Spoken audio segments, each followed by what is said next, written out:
Hello students, आज की इस क्लास में आप सबका बहुत ही स्वागत है। आज हम करने जा रहे हैं क्लास 9th का चैप्टर 4 परमाणु की संरचना। परमाणु की संरचना चैप्टर स्टार्ट करने से पहले आपको अपने माइंड में लेकर आना होगा चैप्टर 3। कौन सा था हमारा चैप्टर 3? परमाणु एवं अणु। परमाणु तथा अणु, इसके बारे में हमने पिछले चैप्टर में क्या सीखा था कि कोई भी पदार्थ है, जैसे मान लेते हैं मैंने यह एक पदार्थ लिया है, लेट्स सपोज यह आयरन का है, गोल्ड, सिल्वर, कोई भी पदार्थ आप यूज कर लें तो उस पदार्थ में छोटे छोटे कण विद्यमान होते हैं। उन कणों को हम नाम क्या देते हैं? तत्व का। और जो तत्व होता है वह बहुत ही छोटे छोटे कणों से मिलकर बना होता है। उन कणों को नाम क्या दिया जाता है? वेदर परमाणु या फिर अणु। तो परमाणु और अणु क्या है? अगर आप सिंगल कण की बात कर रहे हो तो वह क्या है? परमाणु। और यदि दो परमाणु या दो से अधिक परमाणु आपस में जुड़ जाते हैं, कंबाइन हो जाते हैं, तो उसे हम नाम क्या देते हैं? अणु का। तो कहने का भाव क्या है कि जो पदार्थ होता है वह परमाणु तथा अणुओं से मिलकर बनता है। यह आपका बहुत ही इंपॉर्टेंट प्रश्न है कि पदार्थ कौन से कणों से मिलकर बनता है? दैट इज परमाणु तथा अणु। अब जो परमाणु होता है उसको इस चैप्टर में हम डिस्कस कर रहे हैं कि परमाणु के अंदर किस तरह से डिफरेंट कणों को अरेंज किया गया है। जैसे यहाँ पर आपके पास डायग्राम दिया गया है कि जो परमाणु होता है उसके बिल्कुल सेंटर में नाभिक होता है, उसे केंद्रक भी हम कह सकते हैं। और उसके अंदर दो कण होते हैं, एक होता है प्रोटॉन और दूसरा न्यूट्रॉन। प्रोटॉन प्लस साइन जैसे आपको रिप्रेजेंट किया गया है, मींस धन आवेशित होता है। और न्यूट्रॉन उदासीन कण है, इसके ऊपर किसी तरह का कोई आवेश नहीं होता। इस नाभिक के सराउंडिंग कक्षाओं में इलेक्ट्रॉन रेगुलरली रिवॉल्व करते रहते हैं, लगातार मूव करते रहते हैं।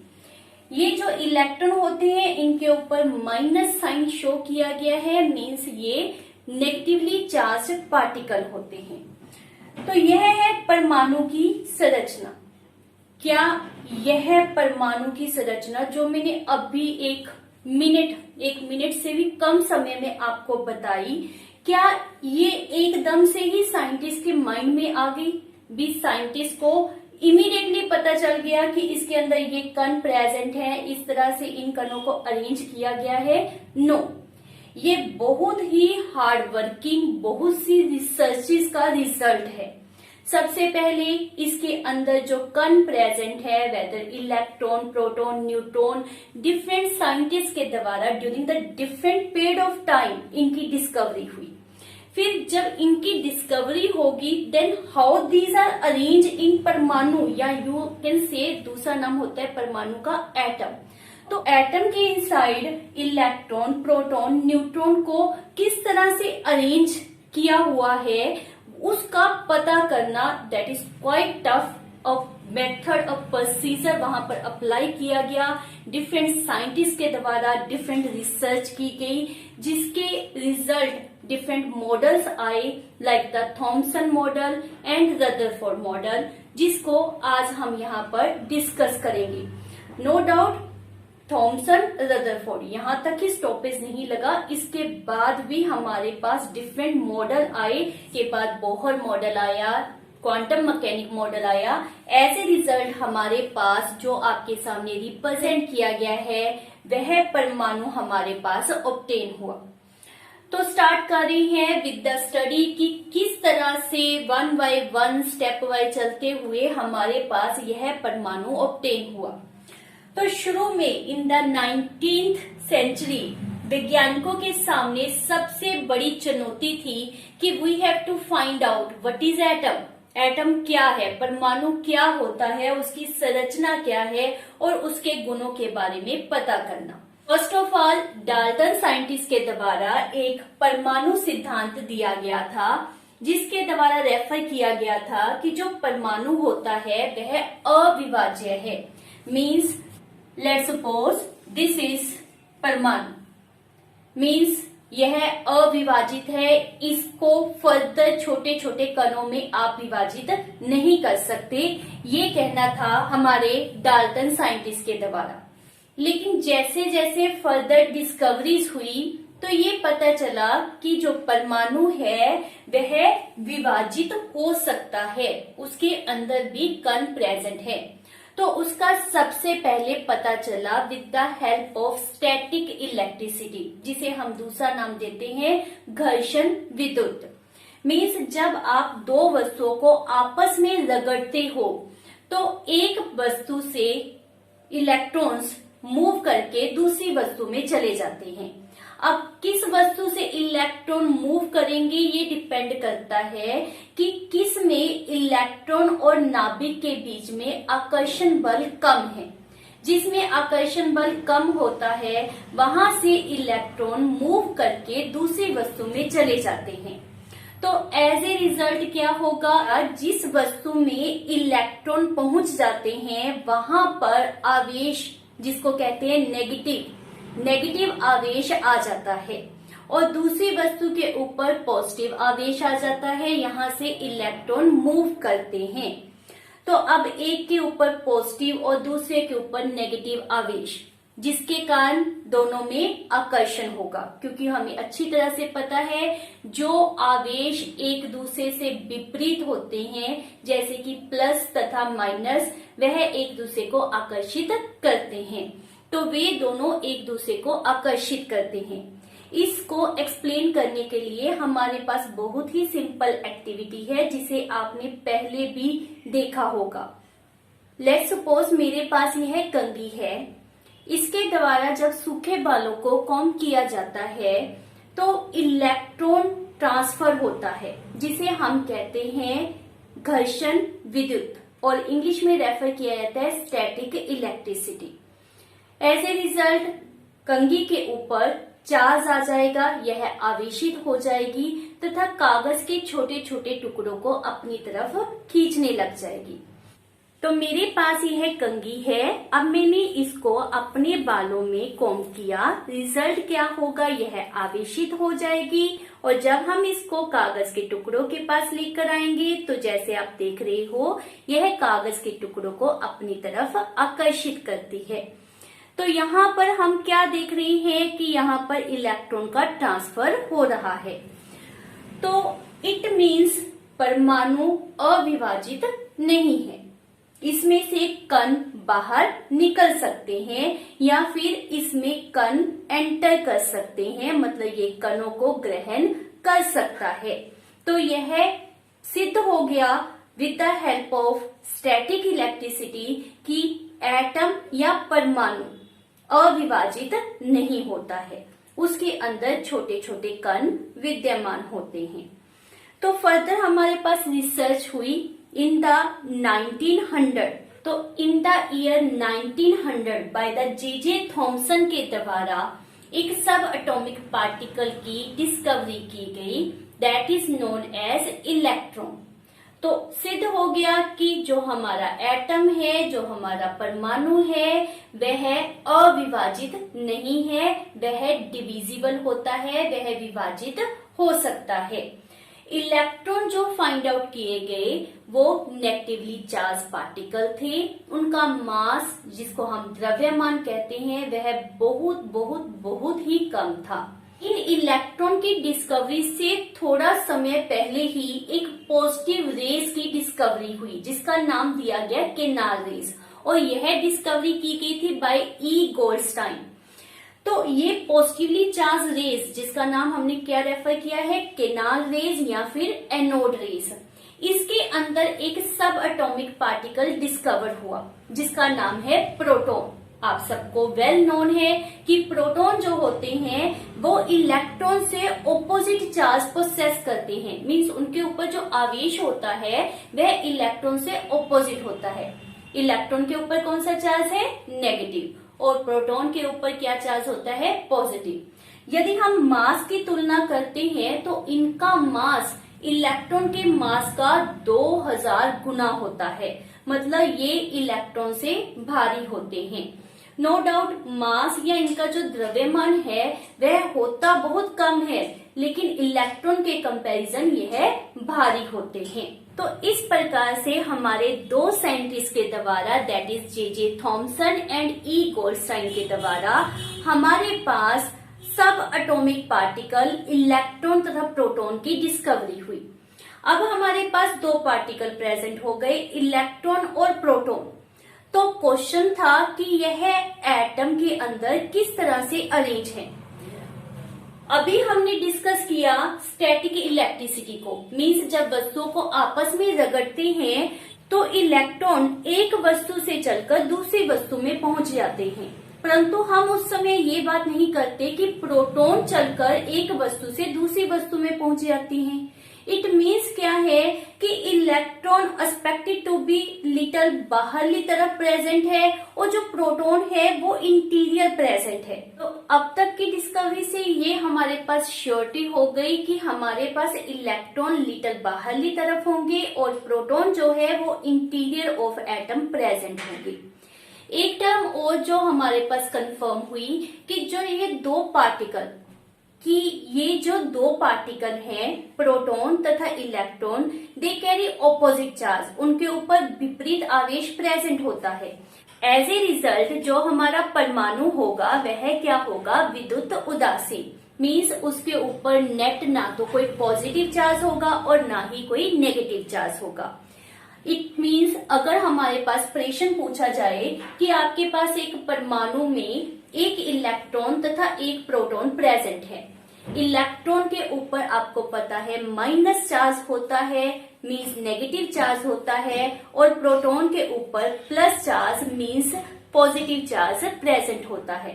तो ये दोनों एक दूसरे को न्यूट्रलाइज करेंगे, एक दूसरे को बैलेंस करेंगे और हमारा परमाणु हमेशा क्या होगा, विद्युत उदासीन। इलेक्ट्रॉन तथा प्रोटॉन की संख्या हमेशा एक परमाणु में बराबर होती है। और इन्हीं पॉइंट ऑफ व्यू के ऊपर हमारे scientist that is J Thomson के द्वारा मॉडल दिया गया, जिसको अब हम स्टडी करेंगे। एटम की संरचना को रिप्रेजेंट करने वाला सबसे पहला मॉडल हमारे पास दिया गया by the scientist J Thomson in the year 1904, means 1904 ईस्वी में। तो जे थॉमसन के द्वारा जो मॉडल हमारे पास एटम का दिया गया उसमें सिर्फ दो सब एटॉमिक पार्टिकल थे, एक इलेक्ट्रॉन तथा दूसरे प्रोटॉन। न्यूट्रॉन की डिस्कवरी बहुत ही बाद में हुई थी, इन द ईयर 1932 में। जे थॉमसन का जो मॉडल था वो बहुत ही सिंपल था। उन्होंने इसके दो अदर नेम भी हमारे पास दिए, which is known as watermelon model और also called as a plum pudding model. Plum pudding model जैसे कि आपको दिखाया गया है, cake that is considered to be the pudding, उसके अंदर जो हमारे पास यहाँ पर प्लम्स यूज किए गए हैं, जैसे कि आपके पास ये ब्लैक कलर के स्ट्रक्चर दिखाए गए हैं, तो उसी तरह से हमारे थॉमसन के द्वारा दिया हुआ मॉडल था। उनके कहने का मीनिंग ये था कि जिस प्रकार पुडिंग में प्लम धसे हुए होते हैं, उसी प्रकार से धन आवेशित गोले के अंदर इलेक्ट्रॉन धसे हुए होते हैं। मीन्स उन्होंने पुडिंग को धन आवेशित गोले से कंपेयर किया और उसके अंदर जो प्लम्स प्रेजेंट थे उसको कंपेयर किया गया विद द इलेक्ट्रॉन। तो हमारे पास बाय जे थॉमसन क्या रेफर किया गया कि परमाणु एक धन आवेशित गोला होता है। जब इसको केक से कंपेयर किया जाता है, जिसको हम पुडिंग रेफर कर रहे हैं, तो केक में जिस प्रकार सूखे मेवे मीन्स प्लम्स धसे हुए होते हैं, उसी प्रकार से धन आवेशित गोले के अंदर इलेक्ट्रॉन धसे हुए होते हैं। आप इसको वाटरमेलन के साथ भी कंपेयर कर सकते हो। वाटरमेलन के अंदर जो रेड पार्ट हमारे पास रिप्रेजेंट किया गया है वह है हमारा धन आवेशित पार्ट। और जो इसके अंदर सीड्स प्रेजेंट हैं, जो बीज प्रेजेंट है, वो क्या रिप्रेजेंट करते हैं? इलेक्ट्रॉन्स को। और ये इलेक्ट्रॉन आप समझ सकते हो कि जिस प्रकार अभी हमने प्लम पुडिंग मॉडल की बात की या फिर वाटरमेलन के साथ कंपेयर करके बात कर रहे हैं, तो हम क्या रेफर करें कि इलेक्ट्रॉन्स जो है वो अपनी जगह पर फिक्स है, they are not able to move, वो बिल्कुल भी मूव नहीं कर सकते, वो अपनी जगह के ऊपर धसे हुए होते हैं, they are not movable one. परमाणु जो होता है वह वैद्युतीय रूप से उदासीन होता है, जैसे कि अभी हमने पहले भी डिस्कस किया कि इलेक्ट्रॉन की संख्या ऑलवेज प्रोटॉन की संख्या के बराबर होती है। मीन जो इसमें धन आवेशित पार्ट है और जो ऋण आवेशित पार्ट है, मीन्स पॉजिटिव और नेगेटिव दोनों की संख्या एक दूसरे के बराबर होगी, इसीलिए परमाणु क्या मिलता है हमें? उदासीन। तो यह था हमारे पास थॉमसन के द्वारा दिया गया मॉडल। जैसा कि आप देख रहे हैं कि यह मॉडल बहुत ही सिंपल है, आप इसको अधिक प्रोफेशनल कंसीडर नहीं कर सकते, जैसे इसमें कंपैरिजन किस तरह से किया गया है with the watermelon, with the plum pudding, तो this is not consider as a very good model. As well as further दूसरे साइंटिस्ट के द्वारा जो एक्सपेरिमेंट किए गए, तो उन एक्सपेरिमेंट के ऊपर भी हमारा यह जो मॉडल है यह फिट नहीं बैठता था। जैसे कि रदरफोर्ड के स्कैटरिंग एक्सपेरिमेंट को एक्सप्लेन करने के लिए जब जे थॉमसन के इस मॉडल को यूज किया गया, तो यह वहां पर फिट नहीं बैठता था, यह स्कैटरिंग एक्सपेरिमेंट को एक्सप्लेन नहीं कर सका। सो we have need of another model which is known as Rutherford's model। तो रदरफोर्ड के मॉडल में in comparison of Thompson model क्या हमारे पास न्यू टर्म्स आई, हम उनको स्टडी करते हैं। नेक्स्ट हम करने जा रहे हैं बहुत ही important model, Rutherford's model of atom given by Ernest Rutherford in the year of 1911। Rutherford scientist is known as father of nuclear physics। Ernest Rutherford के द्वारा परमाणु के नाभिक की खोज हुई by his experiment which is known as a scattering experiment। तो किस प्रकार रदरफोर्ड अपने मॉडल के ऊपर पहुंचे, उसको समझने के लिए सबसे पहले हम उनके स्कैटरिंग एक्सपेरिमेंट को समझते हैं। स्कैटरिंग एक्सपेरिमेंट करने के लिए उन्होंने गोल्ड फॉइल को यूज किया। वाई गोल्ड फॉइल को ही क्यों यूज किया गया? किसी और धातु को, let's suppose silver, copper, iron, इस तरह की किसी धातु का उपयोग इस एक्सपेरिमेंट के लिए क्यों नहीं किया गया? अल्फा पार्टिकल को क्रॉस करने के लिए उन्हें एक इस तरह की फॉइल चाहिए जिसमें परमाणुओं की संख्या कम से कम हो, मीन्स उस फॉइल की मोटाई बिल्कुल कम होनी चाहिए। और गोल्ड एक ऐसा एलिमेंट होता है जिसमें सबसे अधिक मेलेबिलिटी होती है, सोने में आघातवर्धता सबसे अधिक होती है। जब सोने की धातु को पीट कर शीट या यू कैन से फॉइल तैयार की गई, तो उसकी मोटाई 1000 परमाणुओं की मोटाई के बराबर थी। यह गुण सिर्फ सोने में ही पाया गया, किसी अन्य धातु से इतनी पतली परत तैयार करना मुश्किल था। इसीलिए रदरफोर्ड साइंटिस्ट के द्वारा स्कैटरिंग एक्सपेरिमेंट के लिए गोल्ड फॉइल को यूज किया गया। सेकेंडली, गोल्ड फॉइल से सब्ट्रैक्ट करने के लिए अल्फा पार्टिकल लिए गए। अल्फा पार्टिकल्स को हम हीलियम से रिप्रेजेंट करते हैं, जिसके ऊपर 2 यूनिट पॉजिटिव चार्ज होता है और इसका द्रव्यमान 4u होता है, जिसको आप 4amu भी रेफर कर सकते हैं। मीन्स एक हैवी पॉजिटिवली चार्ज पार्टिकल को गोल्ड फॉइल से सब्ट्रैक्ट करने के लिए यूज किया गया।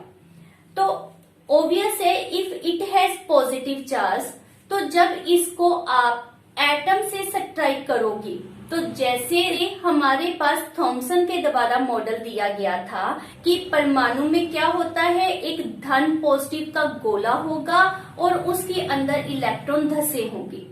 तो रदरफोर्ड एक्सपेक्ट कर रहे थे कि जब इस स्कैटरिंग एक्सपेरिमेंट को किया जाएगा तो बिकॉज ये पॉजिटिवली चार्ज है, इनका द्रव्यमान भी प्रोटॉन के कंपैरिजन हाई है, तो उनका यह मानना था कि जब इस एक्सपेरिमेंट को किया जाएगा तो क्या होगा, अल्फा पार्टिकल अपने पथ से विचलित हो जाएंगे, मींस वो डिफ्लेक्ट होंगे।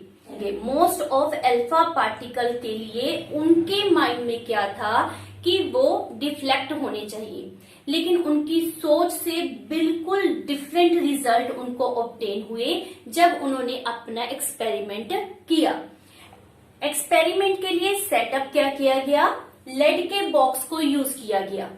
लेड का बॉक्स ही क्यों यूज किया गया, बिकॉज इसके इनसाइड हम रेडियो एक्टिव एलिमेंट को प्लेस करते हैं और लेड में प्रॉपर्टी क्या होती है कि वह रेडियो एक्टिव रेस को कंज्यूम कर जाता है। हमें सिर्फ रेस चाहिए फॉरवर्ड जाती हुई, अगर वो रेस जो है वो दूसरे डायरेक्शन में रिलीज हो रही है तो वह लेड के बॉक्स के द्वारा कंज्यूम कर ली जाती हैं। यहाँ पर जो रेडियो एक्टिव एलिमेंट यूज किया गया है that is radium and that release only alpha radiations. ये अल्फा रेडिएशन को फर्दर पास किया जाता है from the lead slit. Lead slit से इसलिए पास करते हैं ताकि जो अल्फा रेस की अमाउंट है वो डिक्रीज हो जाए, एकदम से ज्यादा संख्या में अल्फा रेज आकर स्ट्राइक ना करे, वो 1 बाय 1 आकर इससे स्ट्राइक करे। ऐसा ना हो कि एक बार में ही काफी भारी संख्या में अल्फा पार्टिकल गोल्ड फॉइल के साथ स्ट्राइक करे, क्योंकि इस तरह करने से हमारे पास अच्छा रिजल्ट ऑब्टेन नहीं होगा। जब आपके पास 1 बाय 1 अल्फा पार्टिकल आकर स्ट्राइक करेंगे तो क्या उनसे रिजल्ट ऑब्टेन होता है, उनको समझना, अंडरस्टैंडिंग करना इजी हो जाएगा।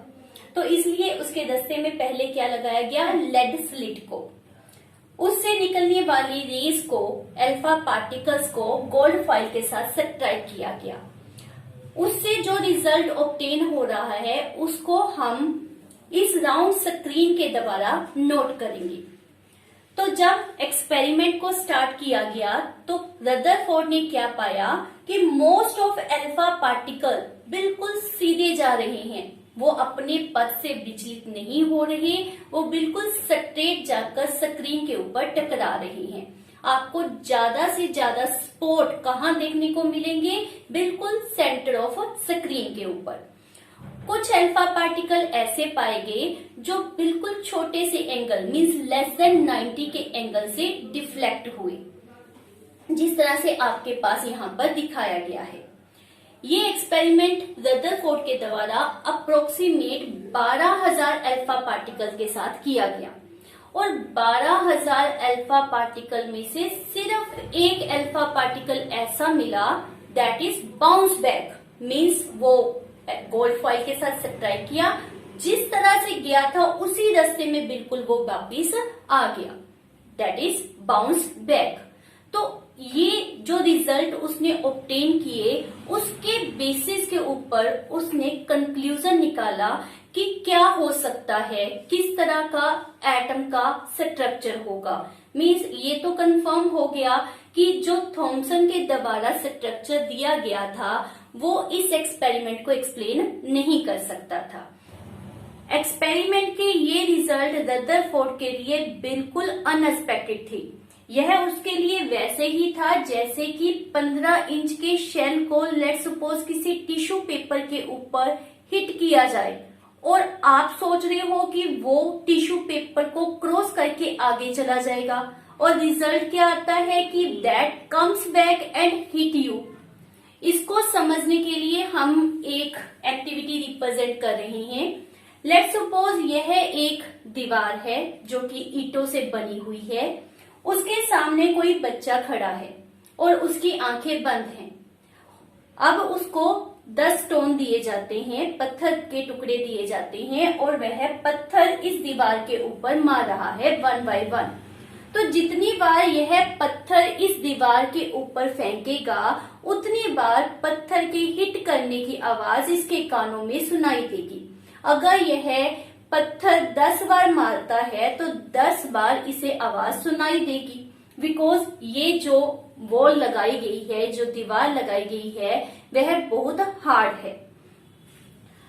ये दूसरी दीवार हमारे पास तारों से बनाई गई है, जैसे कि नॉर्मली आप खेतों के अराउंड देखते हो, तारों से बनाई गई फेंसिंग होती है।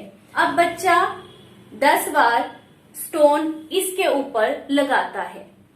यदि उसके द्वारा लगाया गया स्टोन इन प्लेसेस के ऊपर आता है तो ऑब्वियस है इसको क्रॉस करके वह दूसरी तरफ चला जाएगा, बिकॉज यह जो स्थान है वो बिल्कुल खाली है, यहाँ पर कोई दीवार या कोई तार नहीं है। तो अब बच्चे को यह आवाज सुनाई नहीं देगी। यदि बच्चे के द्वारा फेंका गया पत्थर इस तार के ऊपर स्ट्राइक करता है तो उसको आवाज सुनाई देती है। यही केस हमारे पास एटम में लाई करता है। रदरफोर्ड के पास, जैसा कि थॉमसन के द्वारा दिया गया मॉडल था कि पॉजिटिव चार्ज सभी जगह के ऊपर फैला हुआ है, वैसा नहीं है।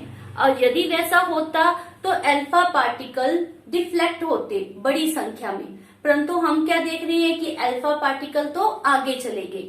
इट मीन्स क्या है कि मोस्ट ऑफ स्पेस जो एटम के इनसाइड है वह खाली है, वहां पर पॉजिटिव पार्टिकल्स नहीं है, वहां पर प्रोटॉन प्रेजेंट नहीं है।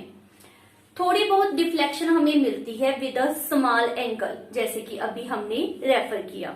तो इसका कारण क्या था? इसके कारण हमारे पास रदरफोर्ड ने मेंशन किया कि एटम के बिल्कुल सेंटर में बहुत थोड़ी सी जगह के ऊपर whole the positive charge present होगा। मतलब जितना भी पॉजिटिव चार्ज है एटम का वो सारा कहां पर प्रेजेंट होगा? बिल्कुल थोड़ी सी जगह के ऊपर।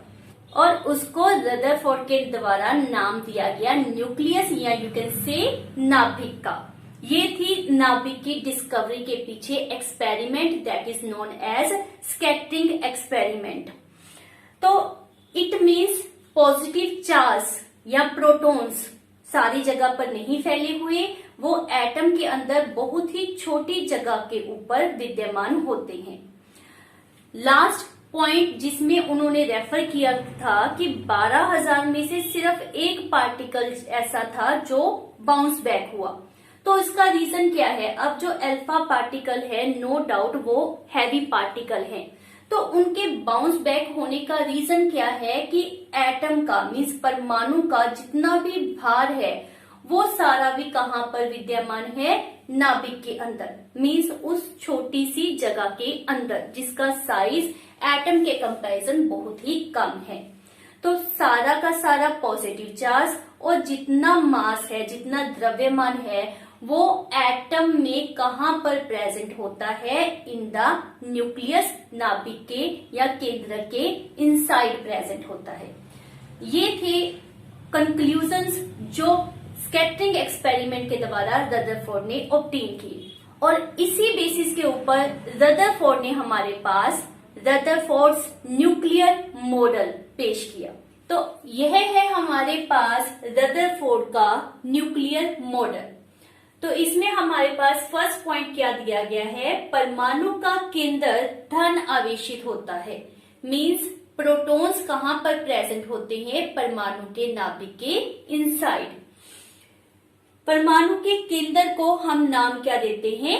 नाभिक। यह थी रदरफोर्ड की डिस्कवरी। परमाणु के नाभिक की डिस्कवरी अगर पूछी जाती है तो किसके द्वारा की गई थी? By Rutherford. नाभिक परमाणु का बहुत छोटा भाग होता है।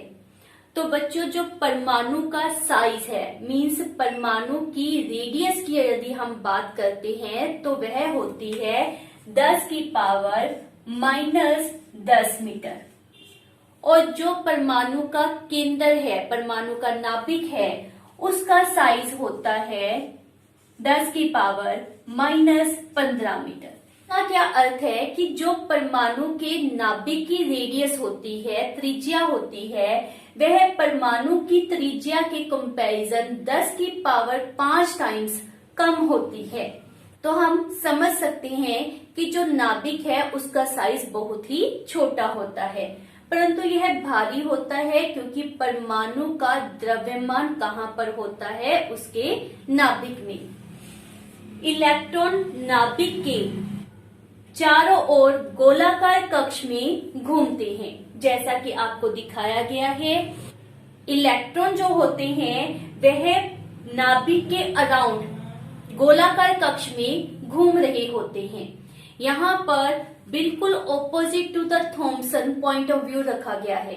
थॉमसन ने हमारे पास क्या कहा था कि जो इलेक्ट्रॉन है वह धसे हुए हैं, दे आर नॉट मूवेबल, लेकिन रदरफोर्ड के अकॉर्डिंगली वे रेगुलरली मूव कर रहे हैं, वे अपनी जगह पर रुके हुए नहीं होते हैं। तो ये हमारे पास रदरफोर्ड मॉडल के मेन पॉइंट्स है। एक बात और माइंड में रखें कि उस समय तक न्यूट्रॉन की डिस्कवरी नहीं हुई थी। जैसे अभी भी हमने रेफर किया कि रदरफोर्ड ने मॉडल दिया था सन 1911 में, और न्यूट्रॉन की डिस्कवरी उसके बहुत बाद में हुई। परंतु रदरफोर्ड के द्वारा यह अनुमान लगाया गया था कि नाभिक के इनसाइड ओनली प्रोटॉन्स प्रेजेंट नहीं है, वहां पर कुछ और पार्टिकल भी प्रेजेंट हैं। No doubt he was not known that their name is neutron. उसके बारे में उसको नॉलेज नहीं थी, लेकिन वो एक्सपेक्टेड था कि जो परमाणु का भार है वह सिर्फ और सिर्फ प्रोटॉन के कारण नहीं है, वहां पर कुछ और पार्टिकल भी प्रेजेंट है जिनकी बाद में डिस्कवरी हुई और उन्हें न्यूट्रॉन का नाम दिया गया। अब हम करने जा रहे हैं drawbacks of Rutherford's model of atom, means Rutherford model की कमियां, उसकी सीमाएं। तो हमारे पास रदरफोर्ड के द्वारा मेंशन क्या किया गया था कि जो इलेक्ट्रॉन है वह नाभिक के अराउंड गोलाकार कक्ष में घूमता है। जब भी कोई कण गोलाकार कक्ष में घूम रहा होता है तो वह त्वरित हो जाता है, और त्वरण के कारण वह रेगुलरली ऊर्जा का विकिरण करना शुरू कर देता है। जैसे जैसे उसमें से ऊर्जा का विकिरण होगा, मतलब वह ऊर्जा को लॉस करता जाएगा, ऊर्जा को खोने के कारण वह रेगुलरली स्पाइरल पाथ में मूव करता करता क्या होगा, न्यूक्लियस में, नाभिक में आकर गिर जाएगा। इट मीन्स क्या है कि परमाणु अस्थिर है। अकॉर्डिंग टू रदरफोर्ड परमाणु क्या साबित हुआ कि यह अस्थिर है, लेकिन हम सबको अच्छी तरह से पता है कि परमाणु स्थिर होता है। तो रदरफोर्ड का मॉडल परमाणु की स्थिरता को स्पष्ट नहीं कर सका, एज वेल एज रेखिक स्पेक्ट्रम को एक्सप्लेन नहीं कर सकता रदरफोर्ड का मॉडल। रेखिक स्पेक्ट्रम क्या होता है इसके बारे में आप नेक्स्ट टॉपिक में स्टडी करोगे। So this is all about our today's topic. क्या क्या आपने समझा कि इलेक्ट्रॉन की discovery done by J Thomson. Canal rays, जिसको एनोड रेस भी कहते हैं, उसकी डिस्कवरी की गई थी बाय साइंटिस्ट गोल्डस्टीन के द्वारा। Thomson as well as Rutherford model में आपने समझा कि किस तरह से इलेक्ट्रॉन तथा प्रोटॉन की अरेंजमेंट की गई थी। तो इन बातों को अच्छी तरह से आपने अपने माइंड में रखना है। Thank you for watching my video. Bye bye.